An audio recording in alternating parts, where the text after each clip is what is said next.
Some early morning Rangers transfer news, and Rangers could be on the verge of their ideal Cyriel Desser's alternative. Few guys commented, and also there's articles about it. With talks for Desser stalling, the Gers could sign Danilo as an ideal alternative this summer. And let's dive straight into the article. It says Glasgow Rangers are lining up a move for Feyenoord striker Danilo if they're unable to get a deal for Cyriel Dessers over the line in the coming weeks. So, yeah. Apparently, it stalled the move for Dessers because of Cremonese's value, which is too much of a high asking price for Michael Beale.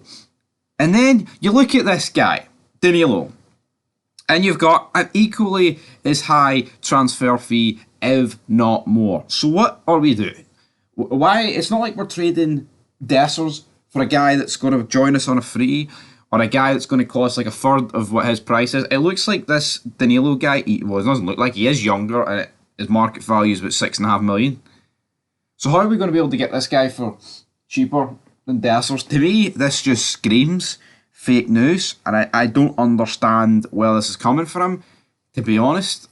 How are we going to get a guy that's going to cost more than a guy that we're not willing to pay that much money for? Now, you could argue that we're willing to pay the money for Danilo, just not Dessers, but then it begs the question, why the fuck are we in for Dessers in the first place?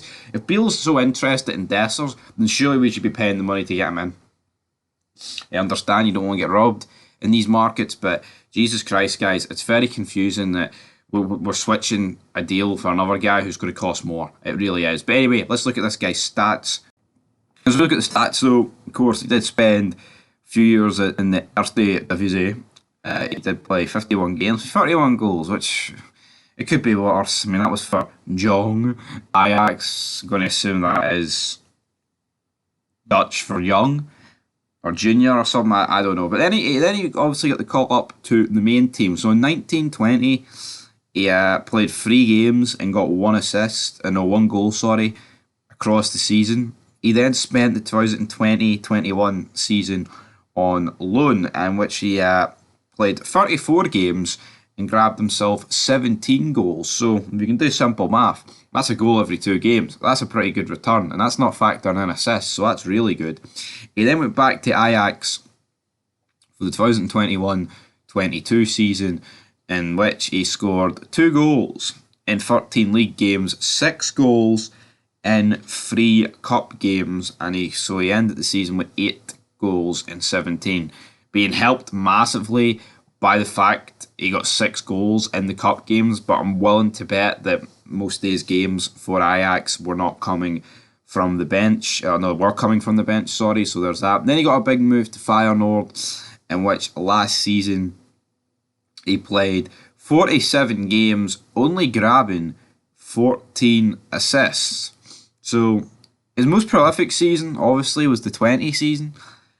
Or if you want to say the young Ajax season when he got 19 goals in 33 games. But at the end of the day, it's not exactly spectacular. But you know what, it looks alright. And here's a wee thing about him. So, of course, he's born in April 99, so he wouldn't turn 25 until next season. Like the latter end of next season. He's 174 centimetres. He's from Brazil. When was the last time we had a Brazilian in the books? Feyenoord Rotterdam is obviously his current club. He does have 3 years left on his deal. His outfitter is Adidas. His current market value, as I said, guys, is 6.5 million euros. So, how are we going to be able to get this guy for like a cheap price? I'm not seeing it, honestly. So, you know what? It's going to be interesting, but that's where I'm going to leave this video, guys. Do you want Danilo? Do you see this happening? Personally, I don't, because we're not going to pay the money for Dessers, and why would we pay the money for Danilo? Simple as that. But anyway, till next time.